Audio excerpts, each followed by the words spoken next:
আসসালামু আলাইকুম রহমতুল্লাহ বারাকাতুহু। কেমন আছেন বন্ধুরা? আশা করি সকলে ভালো আছেন। প্রতিবারের নিয়ে আপনাদের সামনে আবার এসে বললাম। আজকে আমরা আলোচনা করব বেলাডোনা নিয়ে। খুব ইম্পর্টেন্ট একটা মেডিসিন এবং আমাদের প্র্যাকটিস লাইফে খুব বেশি ব্যবহৃত হয়। ডে বাই ডে আমরা যেভাবে ক্লাস দিয়ে যাচ্ছি, আশা করি আপনাদের কাছে খুবই উপকৃত হচ্ছে।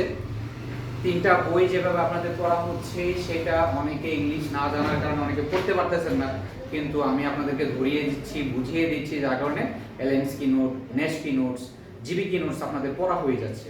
এটা আপনাদের জন্য অনেক বড় একটা অপরচুনিটি, যেটা কিনা খুব কম মানুষ এই তিনটা বই পড়ার সুযোগ হয়ে থাকে।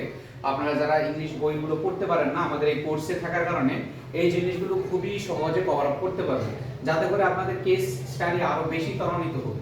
আপনারা এখানে দেখতে পারতেছেন আমি বেলাডোনা পড়াচ্ছি, এবং বেলাডোনা যখন আমরা পড়বো জিবি কি নোটসের মধ্যে বেলাডোনার কি কি সিম্পটমস আমরা পাবো সেই অনুযায়ী যদি দেখি যে আমরা এক কথায় যদি বেলাডোনাকে জানতে চাই, যে যদি বলি যে বেলাডোনার কিওয়ার্ডস কি, মানে এক কথায় বেলাডোনা কি, তার পরিচিতি, সেটা হলো ইন্টেন্সিটি অফ সিম্পটমস এবং রেডনেস, অর্থাৎ তার সকল সিম্পটমসের মধ্যে একটা তীব্রতা, প্রচন্ড প্রচন্ড তীব্রতা।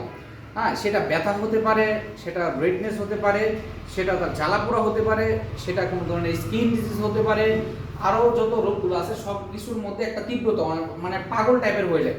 মেন্টাল সিমটমসগুলো, মাইন্ড সিমটমসগুলো তার প্রচণ্ড আকারে রূপ ধারণ করে, অর্থাৎ সব কিছুর মধ্যে তার ইন্টেন্সিটি, তীব্রতাটা খুব বেশি, প্রবণতাটা খুব বেশি রোগের মধ্যে, লক্ষণের মধ্যে। রেডনেস, প্রচণ্ড লাল থাকে, হিট, জায়গাটা গরম হয়ে থাকে, লালের সাথে জায়গাটা গরম হয়ে থাকে, এবং কনজেশন, রক্ত জমাটবদ্ধ হয়ে থাকে। এই গেল কিওয়ার্ডস। আচ্ছা, এবার আমরা যদি মেন্টাল সিম্পটমসের দিকে ঢুকি, ভায়োলেন্ট, প্রচুর অ্যাগ্রেসিভ টাইপের হয়ে যায়, হ্যাঁ, খুব রাগী টাইপের হয়ে যায়, বিটিং পিপল, হ্যাঁ, মানুষকে কামড়াইতে থাকে, এমন একটা অবস্থা, পাগলের মতো হয়ে যায়, মানুষকে কামড়াইতে থাকে, ফুল শেয়ার, চুল টানতে থাকে, চুল টানতে থাকে। তার মেন্টাল সিম্পটমসটা দেখেন, মানে একটা পাগলের মতো চুল টানতে থাকবো, মানুষ কামড়াইতে থাকবো, পাগলের মতো হয়ে যায়। Delirium with congestion, oversensitive to light and shining object, অর্থাৎ সে পাগল হয়ে যায়, উন্মাদের মতো হয়ে যায়, এবং আলোর দিকে এবং বিভিন্ন ধরনের শাইনিং শাইনিং অবজেক্ট মানে কি, যেটাগুলো আলোকিত, যেটা হতে পারে লাইট, সেটা সূর্য বা কোনো ধরনের ঝিলিক মারা লেজার লাইট, সেগুলোর প্রতি খুবই সেনসিটিভ এবং খুব পাগলের মতো ওভার সেনসিটিভ হয়ে যায়। আচ্ছা, fear of dogs, animal stalking in sleep, অর্থাৎ সে কুকুর দেখলে খুবই ভয় পায়, এবং টিউবারকুলিনাম, বেসিলিনাম, এগুলোর মধ্যে এই সিম্পটমসগুলো আছে যে কুকুর দেখলে খুব ভয় পেয়ে যায়।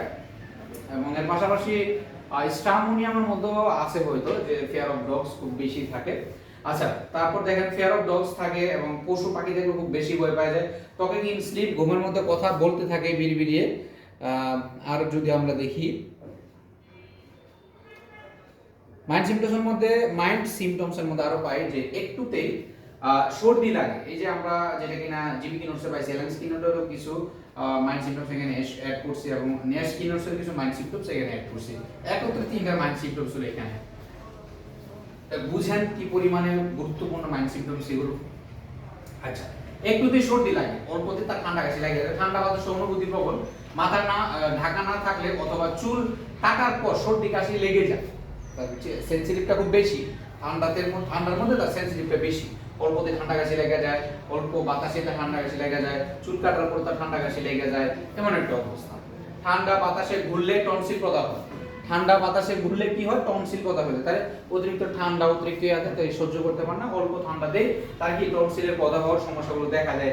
কল্পনায় সে ভূত প্রেত, নানা রকম পোকা মাকড়, কুকুর নেকড়ে, কালো রং দেখে রুগী পাগলের মতো করতে থাকে, মানুষকে মারতে থাকে, মানে স্বপ্নের মধ্যে আজব আজব জিনিস এবং মানে কাল্পনিক বস্তু, ভূত প্রেত, কুকুর, পশু পাখি, এগুলো বারবার দেখতে থাকে। হ্যাঁ, এই জিনিসগুলো তার মাথার মধ্যে আসতে থাকে, মানুষকে মারতে থাকে, এমন একটা অবস্থা তার। আচ্ছা, এবার যদি আমরা ফিজিক্যাল সিমটমসের মধ্যে ঢুকি, যে তার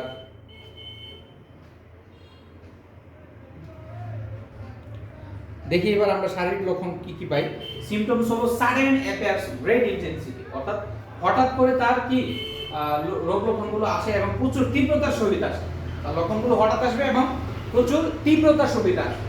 ফিভার, তার জ্বরের অবস্থায় কি হবে, heat of head or face with cold extremities specially feet, high fever with dry burning skin, অর্থাৎ তার প্রচন্ড হিট অফ হেড, মাথা মুখ প্রচন্ড গরম থাকবে, কিন্তু তার হাত এবং পা ঠান্ডা থাকবে, তার শরীরও গরম থাকে অনেক সময়, মুখ, মাথা, শরীর এগুলো গরম থাকে প্রচন্ড, কিন্তু তার হাত যখন ধরবো, আমরা যখন তার পা যখন ধরবো, তখন এগুলো একদম ঠান্ডা পাবো, একদম ঠান্ডা থাকবে।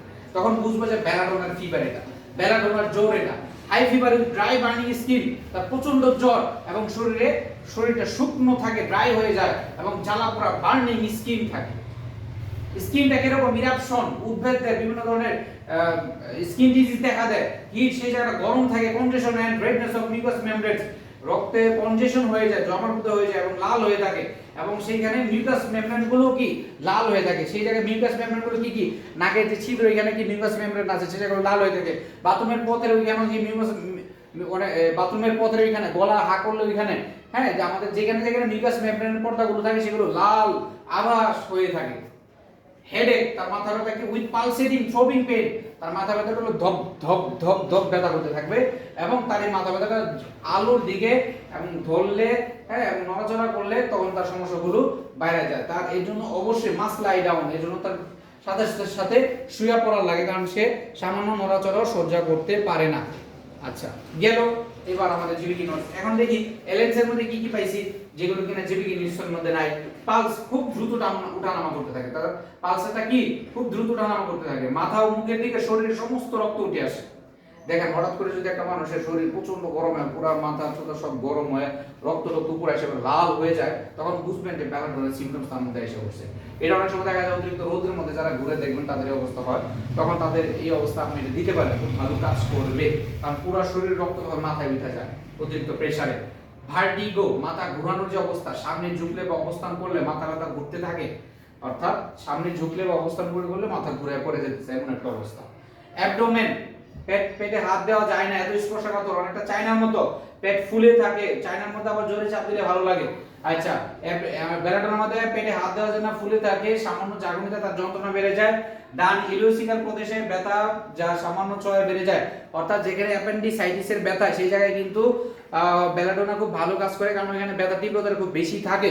ইলিওসিকাল প্রদেশ কোনটা, আমাদের ঠিক আমাদের উরু এবং আমাদের পেটের ঠিক নিচে এখানে যে ভাঁজ পড়ছে, অর্থাৎ যেখানে যে জোড়াটা তৈরি হয়েছে, হ্যাঁ, কুচকির মধ্যে, হ্যাঁ, এই জায়গাটা বলে ইলিওসিকাল, পেটের থেকে একদম নিচে এই অ্যাপেন্ডিসাইটিসের ব্যথা যেখানে, ওটা ইলিওসিকাল রিজিয়ন বলে, কারণ ইঙ্গুইনাল রিজিয়ন এখানে একটা আছে যেটা কিনা আমাদের রিজিয়ন এখানে পাস করে, এবং সেই হিসাবে এই জায়গাটার নাম ইঙ্গুইনাল দিকে আপনার ওইভাবে আইলিয়াক ক্রেস্ট আছে আমাদের এখানে, হিপ বোনের মধ্যে আইলিয়াক ক্রেস্ট আছে, সেখান থেকে নামটা গ্রহণ করে ইলিওসিকাল প্রদেশ ব্যথা বলে। আচ্ছা, যা সামান্য ছোঁয়ায় বেড়ে যায়, অল্প ধরলে ব্যথা বেড়ে যায়। আমি আপনাদেরকে হিপ বোন পড়াইছিলাম এবং সেখানে দেখাইছিলাম কোনটার নাম কি, সামনে আসতে পারে দেখাবো আপনাদের। আচ্ছা, নেশের মধ্যে কি বলছে দেখি।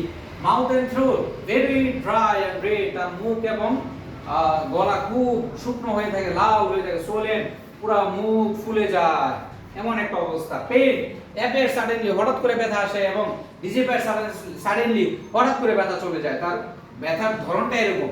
এয়ার সেন্সিটিভ, কোল্ড এয়ার, তার বাতাসে খুব সেন্সিটিভতা, প্রচুর প্রবণতা, বাতাস খুব কম সহ্য করতে পারে, স্পেশালি আনকভারিং দ্য হেড, তার মাথা ব্যথা এবং বিভিন্ন ধরনের জ্বরের মধ্যেও তার এরকম একটা অবস্থা, মাথা কোনোভাবেই আনকভারিং করতে পারে না। তার টনসিলটা দেখেন কিরকম, swell after riding in a cold wind, যখন বাতাসের মধ্যে ঘুরে বা বাসের মধ্যে চড়তেছে বা ঘোড়ার মধ্যে চড়তেছে বা রাইডিং করতেছে, তখন বাতাস লেগে তার গলা টনসিল ফুলে যায়, এবং তার টনসিলগুলো এরকম লাল হয়। লাল টনসিলের ক্ষেত্রে বেলাডোনা খুব ভালো কাজ করে, যখন হা করবেন পুরো দুই টনসিল লাল টকটকে হয়েছে রক্তের মতো, বেলাডোনা খুব ভালো কাজ করবে। ড্রাই রেড অ্যাচেস, হ্যাঁ, এন্ড টাং, তার শুকনো থাকে এবং ব্যথাযুক্ত থাকে, জিহ্বাটা red and white, coating papilla in the middle, একদম মাঝ বরাবরের দিক দিয়ে এরকম কি সাদা এবং লাল আভা মতো একটা পর্দার আবরণ করে যেতে থাকে, ব্রাইট, প্রচুর উজ্জ্বল থাকে এই জিহ্বাটা। No remedy has more violent delirium then belladonna. বলতেছে বেলাডোনার রোগীরা যে পরিমাণে পাগলামি করে, যে পরিমাণে উন্মাদনা হয়ে যায় রোগের কারণে, যে পাগলামি শুরু করে, এটা কোনো মেডিসিনের মধ্যে নাই যে পরিমাণে তীব্রতা বেলাডোনার মধ্যে আছে। এবার আমরা দেখি মডালিটিস মানে কি, কোন কোন জায়গায় বাড়া কমা আছে। অ্যাগ্রাভেশন যদি দেখি, হ্যাঁ, অল্পতে টাচ স্পর্শ করলে, মোশন করলে, ঘোরাচড়া করলে, নড়াচড়া করলে, ড্রাফটস অর্থাৎ ধুলাবালি একটু লাগলে, সান সূর্য স্টুপিং, মাথা ঝুঁকালে কি তার সমকল সমস্যাগুলো বেড়ে যায়, অর্থাৎ সোজা লাভ যেটা মোশন অ্যাগ্রাভেশন। সবকিছু যদি দেখি ড্রাফটস এবং সান আছে। এমুলেশন কি, কিসে কমে দেখেন কোল্ড অ্যাপ্লিকেশন অ্যাপ্লিকেশন, অর্থাৎ তার প্রচন্ড গরম থাকে না পুরো শরীর, তখন একটু ঠান্ডা সেক দিলে ঠান্ডা ইয়া দিলে ভালো লাগে। কিন্তু আবার দেখেন ঠান্ডা জিনিস আবার তার সমস্যা বেড়ে যায়, কারণ অতিরিক্ত ওই যে বাতাস টাতাস লাগে ঠান্ডা লাগে যায় না। তো একে তো তার ধরেন জ্বালা পুরো আছে দিকে ঠান্ডা দিলে সেক দিলে ভালো লাগে। যাই হোক, তো আর্সেনিক অ্যালবাম কিন্তু বিপরীত, ঠান্ডা দিলে খারাপ লাগে একটু বেশি, জ্বালা পোড়ার মধ্যে গরম সেক দিলে ভালো লাগে। আচ্ছা, লাইমটা উৎস হয়ে থাকলে ভালো লাগে। এবং ডিজার্স কি খেতে পছন্দ করে? লেমন, অর্থাৎ লেবু জাতীয় রস, লেবু জাতীয় সোডা, লেবু জাতীয় বিভিন্ন ধরনের লেমন জাতীয় জিনিস খাবারগুলো খেতে পছন্দ করে। কি কি খাবার অপছন্দ? কি জিনিস অপছন্দ? লাইট, নয়েজ, সাউন্ড, অর্থাৎ সে কোনো ধরনের আলো, শব্দ এবং কোনো ধরনের গন্ধ এগুলো সহ্য করতে পারে না, খুব সেনসিটিভ থাকে। কাতরতা, প্রচন্ড শীত কাতর থাকে, ঠান্ডা একদমই সহ্য করতে পারে না। মায়াজম, সোরা, সিফিলিস, টিউবারকুলার তিনটাই তার মধ্যে আছে। আচ্ছা, ক্রিয়াস্তর, মাংসপেশি, স্নায়ু, রক্তনালী, শ্লেষ্মা, ঝিল্লি, চক্ষু, মুখগহ্বরের উপর খুব ভালো কাজ করে। আচ্ছা, এইখানে দেখেন কিছু সিম্পটমস আছে। ভিজিবল পালপিটেশন অফ দ্য ক্যারোটিডস, অর্থাৎ তার গলা, আমাদের তো ক্যারোটিড ধমনী কি এদিক দিয়ে থাকে, ঠিক আছে? ক্যারোটিড ধমনী থাকে এখানে। আপনার ক্যারোটিড ধমনীটা যখন তাদের অতিরিক্ত প্রেসার পড়ে যায় বা কোনো ধরনের ব্যথা হতে থাকে বা পাশাপাশি আমাদের মাথার এই দিকেও কিন্তু ক্যারোটিড ধমনীটা আসে, তো এইখান থেকে গিয়ে সেটা আস্তে আস্তে এক্সটেন্ড করে আর কি। তো এইখানে দেখেন তার যে ক্যারোটিড ধমনীটা, সেটা যে পালপিটেশন হইতাছে, ধপধপ ধপধপ ধপধপ করতেছে, এটা একটু দেখে বোঝা যায়, ভিজিবল হয়ে থাকে। এবং ওয়াইল্ড গেজ, প্রচন্ড রাগী থাকে, তার রাগের কারণে দেখেন মাথা কুঁচকি একদম লাল হয়ে গেছে, এত চোখ বাইরে করে দিছে, দেখেন কি একটা অবস্থা, তার তীব্রতাটা কিরকম দেখেন। আচ্ছা, এই যে দেখেন ওর ডাইলেটেড পিপিলস, অতিরিক্ত পাগলামির কারণে, অতিরিক্ত রাগের কারণে চোখ বড় হয়ে যেতেছে, এমন অবস্থা তার রোগের মতো হয়ে যায়। তবে দেখেন এত কিছুর মধ্যে সে লেবু জাতীয় খাবারগুলো খুব পছন্দ করে, লেমন জাতীয় খাবারগুলো খুব পছন্দ করে। যে দেখেন লেমন জাতীয় খাবার খাইতেছে। আর দেখেন হাই ফিভার, প্রচন্ড জ্বর, প্রচন্ড প্রচন্ড মানে প্রচন্ড জ্বর, হাই ফিভার থাকে। এখন এটার মধ্যে থাকে, কিন্তু ভ্যালোডনের মধ্যে অনেক প্রচন্ড জ্বর থাকে। এই যে দেখেন এই লোকটার, তার পেটের মধ্যে, মুখের মধ্যে গরম ঠিকই থাকে, বডি গরম ঠিকই থাকে, কিন্তু হাত এবং পা এই বেলাডোনার একদম ঠান্ডা থাকে। লেমন জাতীয় খাবারগুলো সে খুব খাইতে পছন্দ করে। এইখানে দেখেন যে হ্যালুসিনেশন, কুকুরের, নেকড়ের বিভিন্ন ধরনের হ্যালুসিনেশন দেখতে দেয়, কুকুর কুত্তা আমার সামনে কেটে ঘুরতেছে, বিভিন্ন কিছু বলতে থাকে। এই যে পেশেন্টটা দেখেন নার্সের চুল ধরে টানটানি শুরু করছে, এত পাগলামি করে, ঠিক আছে? খুব মজার এগুলো। তো হেলদি বেলাডোনা পার্সন অনেক সময় একটু শান্ত শিষ্ট থাকে, কিন্তু যখন সে অ্যাগ্রেসিভ হয়ে যায় তখন তার রূপ আবার চেঞ্জ হয়ে যায়। এই যে বলেছে, যখন হেলদি থাকেন তখন একটু এরকম থাকে, বেলাডোনা সিমটমস হেলদি অবস্থা এরকম থাকে। অনেক রোগ আছে যার ম্যান সিমটমসগুলো তেমন প্রকট পায় না, কিন্তু বেলাডোনা, তো যখন সে ম্যান সিমটমসগুলো প্রকট পায় তখন আবার সেরকম পাগলের মতো, শয়তানের মতো হয়ে যায়। আচ্ছা, তার দেখেন এত তীব্রতা এবং এলিমেন্টস ফ্রম চেঞ্জ টেম্পারেচার, অর্থাৎ অল্প একটু টেম্পারেচার পরিবর্তনে তার সমস্যা বেড়ে যায়। সেটা হইতে পারে যে আপনি এই যে বাতাস দিয়েছে, চুল চোখাইতেছে, তবুও তার গলার মধ্যে ঠান্ডা লেগে গেছে, অল্প একটু পরিবর্তন এদিক সেদিক হয়েছে, তবুও তার সমস্যাগুলো বেড়ে যেতেছে। আরও দেখেন তার চুল পরিষ্কার করতেছে, ঠিক আছে, চুল পরিষ্কার করতেছে, ইয়ে করতেছে, এইগুলো যে একটু গোসল গোসল করলে একটু পানি বেশি পড়ছে, এতেই তার ঠান্ডার সমস্যা হয়ে যায়। আচ্ছা, তারপর দেখেন এই যে লোকটা প্রচন্ড জ্বর, মাথাটা প্রচন্ড গরম, পেটটা গরম, কিন্তু প্রচুর লাল হয়ে আছে, গরম হয়ে আছে, বার্নিং জ্বলতেছে, কিন্তু তার হাত পা একদম ঠান্ডা থাকবে। আর যে তার মাথার ব্যথার ধরনটা কিরকম, ধবধব ব্যথা করবে, থ্রোবিং পেন, মনে হইতেছে আদুরি থেকে বাড়িতেছে মাথার মধ্যে। কমপ্লেন্টস অ্যাগ্রাভেটেড বাই ভাইব্রেশনস, মানে তার সকল সমস্যা, অতিরিক্ত কেউ জ্বর, চিল্লা ফিল্লা, নাড়াচাড়া ইয়াটা করলে, মানে নড়াচড়া করলে তার সমস্যাগুলো বাড়ে। এই যে ছেলেটা অতিরিক্ত দৌড়াচড়ি নড়াচড়া করতেছে, সে এখানে শুয়ে আছে, সে রাখতেছে, এই তুই এরকম করতেছিস, এই রাগারাগি, এই তুই সর সর সর, ভালো লাগতেছে না, এরকম করে আর কি। এবং তার যেখানে ব্যথা হয়, একটা মেয়ে দেখা যায় মাথা ব্যথা হোক বা ওভারিতে বা লাংসের মতো ব্যথা হোক বা সাইটিক নার্ভে ব্যথা হোক পিছনের দিকে বা ওভারিসে ব্যথা হোক, সেটা রাইট সাইডের কমপ্লেন্টসগুলো বেশি থাকে, অর্থাৎ ডান দিকে তার সমস্যাগুলো বেশি থাকে। এবার রুব্রিকগুলো দেখেন, রুব্রিকগুলো যদি আমরা পড়ি, রুব্রিক এখানে আমি দিয়ে দিছি কীভাবে, এটা আমি ডিসকাশন ক্লাসে আপনাদের রুব্রিকগুলো পড়াবো, এখানে আপনারা নিজেরা আপাতত প্র্যাকটিস করেন। ফিজিওলজিক্যাল যদি আমরা দেখাই যে সেরিব্রাল কনজেশন মানে কি, তার ব্রেন হাইপারিমিয়া মানে কি, মস্তিষ্কে রক্ত জমা। তো এটা কীভাবে হয়, বেলাডোনা মস্তিষ্কে রক্তনালীতে হঠাৎ প্রতিক্রিয়ার কারণে রক্ত সংক্রমণ ঘটায়, ফলাফলে মাথা, চোখ, মুখ টুক সব কিছু লাল হয়ে যায়, হ্যাঁ, পাগলের মতো উন্মাত্ততা হতে দেখা যায়। এবং বেলাডোনার যে রোগীগুলো অটোনমিক নার্ভাস সিস্টেম ডিস্টারবেন্স দেখা যায়, যেটা কিনা অটোনমিক নার্ভাস সিস্টেম মানে কি, যেটা কিনা অটোমেটিক আমাদের শরীরে চলাফেরা করে, আমাদের ইচ্ছা শক্তিতে এটা হয় না, এবং এরকম একটা অবস্থা হয়ে যায় যে যখন সে পাগলামি শুরু করে দেয় তখন তার সকল কিছুই মানে ইচ্ছার মধ্যে হয় না, সব কিছু তখন অটোনমিক চলতে থাকে তেমন। হ্যাঁ, বেলাডোনা সিম্পেথেটিক নার্ভাস সিস্টেম উত্তেজিত করে, সিম্পেথেটিক প্যারাসিম্পেথেটিক। সিম্পেথেটিক হলে তখন আস্তে আস্তে সে পাগলের মতো উলটপালট করতে থাকে নিজের অজান্তিক, হাত পা ঠান্ডা থাকে কিন্তু মাথাও ও মুখ গরম থাকে। আমি আগের ক্লাসে সিম্পেথেটিক প্যারাসিম্পেথেটিক বুঝাই দিয়েছিলাম। রক্তচাপ দ্রুত টানামা করে, ঘুমে অচেতন কথা বলে, আচরণে বিকট হতে, এই যে দেখেন ঘুমে অচেতন কথা বলে, রক্ত উঠানামা করে, এগুলো তো সে নিজে যায় না, করে না, হঠাৎ করে শরীরের মধ্যে হয়ে যায়। আর যেগুলো কন্ট্রোল করতেছে সেটা হলো সিম্পেথেটিক নার্ভ, আর যেটা নিজে নিজে ইচ্ছা করে আপনি কন্ট্রোল করেন সেটা হলো প্যারাসিম্পেথেটিক নার্ভ। আচ্ছা, মিউকাস মেমব্রেন এবং থ্রোট ইনফ্লামেশন হয়, এটা কেন? ঠান্ডা বাতাস সংক্রমণের কারণে মিউকাস মেমব্রেন রক্ত জমা প্রদাহ ঘটে, গলা শুকনো, লাল এবং টনসিল ফুলে যায়, কাশি, গলা ব্যথা হতে থাকে। আচ্ছা, বাতাসের সংবেদনশীলতা বৃদ্ধি পায়, রোগ তৈরি হওয়ার যুক্তি। আচ্ছা, রক্তের দ্রুত সরবরাহ ও শ্লেষা ঝিল্লির উত্তেজনার কারণে ব্যথা, ফোলা এবং সংবেদনশীলতা দেখা দেয়। আচ্ছা, ঠিক আছে, সংক্ষেপে বললে বেলাডোনা 3টি ফিজিওলজিক্যাল প্রসেস: সেরিব্রাল কনজেশন, মাথায় রক্ত জমা; অটোনমিক ডিস্টারবেন্স, শরীরে তাপ এবং রক্তচাপ অসমতা; মিউকাস মেমব্রেন ইনফ্লামেশন, গলা ও শরীরের ঝিল্লিতে প্রদাহ। আচ্ছা, এবার আমরা দেখি অ্যানাটমির মধ্যে কি পাই। এখানে আমি লাংস পড়াবো আপনাদের কাছে। দেখেন, লাংস আমাদের রাইট এবং লেফট লাংসের মধ্যে পার্থক্য যদি আমরা ধরি, আমাদের লেফট লাংকে দুইটা লোব থাকে। হ্যাঁ, লোব মানে কি দুইটা অংশ, ঠিক আছে। এই যে দেখেন এখানে একটা ভাগ করা আছে, একটা ফিশার দ্বারা ভাগ করা আছে, ঠিক আছে, যেটা এখানে অবলিক ফিশার বলে। হ্যাঁ, অবলিক ফিশার দ্বারা ভাগ করা আছে দুইটা লোব, একটা লোব, দুইটা লোব। আবার রাইট লাংয়ে 3টা লোব আছে, একটা হলো হরিজন্টাল ফিশার, একটা হলো অবলিক ফিশার। হ্যাঁ, দুইটা কাজ দ্বারা ভাগ, একটা লোব, দুইটা লোব, 3টা লোব, ঠিক আছে। Superior lobe, middle lobe, inferior lobe. Superior lobe মানে কি উপরের লোবটা, মিডল লোব মানে কি মাঝখানের লোব, ইনফিরিয়র লোব মানে কি নিচের লোব। তাহলে এগুলো একটু শিখলেন। তো এবার দেখেন এখানে ট্রাকিয়া আছে, যেখানে কিনা শ্বাস পৌঁছায়, আমাদের গলার মধ্যে ট্রাকিয়া থাকে, ইসোফেগাসে থাকে, ইসোফেগাস দিয়ে খাবার যায়, ট্রাকিয়া দিয়ে শ্বাস প্রশ্বাস যায়, দুইটার পথ আলাদা। তো এই যে ট্রাকিয়া দেখতেছেন এখানে নিচে গেছে, নিচে হয়ে দুইটা ভাগে ভাগ হয়ে গেছে, একটা লেফট ব্রঙ্কাস, একটা রাইট ব্রঙ্কাসে কি ভাগ হয়ে গেছে। তো এই ব্রঙ্কাসগুলো আবার আস্তে আস্তে আবার বিভক্ত হয়, ব্রঙ্কিউলে বিভক্ত হইতেছে।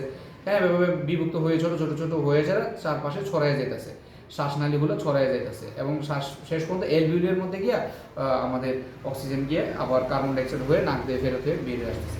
এখানে আমি আপনাদেরকে কিছু সাইনাসের ছবি দিছি, আমাদের সাইনাসগুলো জানা দরকার। আমাদের সাইনাসের দিকে মিউকাস জমে, বা বাংলা ভাষায় যদি বলো শিঙ্গল, ঠিক আছে, কোথায় জমে, কোথায় শিঙ্গলগুলো জমে। এই যে দেখেন আমাদের মাথার মধ্যে কিছু খালি জায়গা আছে, যেটার মধ্যে ইনফ্লামেশন হইলে সেখানে শ্লেষা জমতে থাকে। যখন আমরা নাক ঝাড়ি দেই তখন এই যে সাইনাসে মাথা টাথা এগুলো থেকে নাক দিয়ে নিচে বাইরে আসে। তাহলে এইটা সাইনাসের নাম আছে। চোখের ঠিক নিচে ম্যাক্সিলারি সাইনাস, চোখের ঠিক দুই পাশে এথোমেট সাইনাস, চোখের ঠিক দুই পাশে একটু উপরে স্ফেনয়েড সাইনাস, একদম মাথার এদিকে ফ্রন্টাল সাইনাস। এই সাইনাসগুলো দিয়ে কি হইতেছে আপনার, সেখান দিয়ে আপনার এই মিউকাস শ্লেষাগুলো জমা হইতেছে, এবং নাক যখন ঝাড়তেছে তখন এদিক থেকে কি আপনার পানিগুলো বের হয়ে আসতেছে। তো এইগুলো আমাদের জানা খুব জরুরি, কারণ যখন আমরা ট্রিটমেন্ট করব এবং সাইনাসের রোগীগুলো আসবে, বিভিন্ন ধরনের ঠান্ডা জ্বরে কাশিতে ভুগতে থাকবে রোগীগুলো আসবে, সাইনাসের জিনিসগুলো না জানা থাকলে রিপোর্ট বুঝতে আমাদের অসুবিধা হবে। তো এই ছিল মোটামুটি আমাদের এই বিষয়ে ধারণা। আজকে বেলাডোনা ক্লাস, আশা করি আপনারা বুঝতে পেরেছেন, আপনাদের খুব উপকারে এসেছে। আপনারা যারা এখনও এই কোর্সে আছেন, আপনারা আমাদের এই তথ্যবল কোর্সটাকে সবার সামনে ছড়িয়ে দেন, যাতে নতুন নবীনরাও যাতে জিনিসটা জানতে পারে।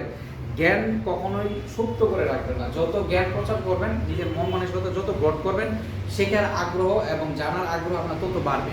যারা নিজের জ্ঞানকে কেন্দ্রীভূত রাখতে পারে তারা কখনো বড় হতে পারে না, তারা কখনো শিখতে পারে না। এর জন্য অবশ্যই জ্ঞান ছড়িয়ে বিলিয়ে দেওয়ার চেষ্টা করবেন। তো ভালো থাকবেন, সুস্থ থাকবেন। আজকে এতটুকুই। আসসালামু আলাইকুম।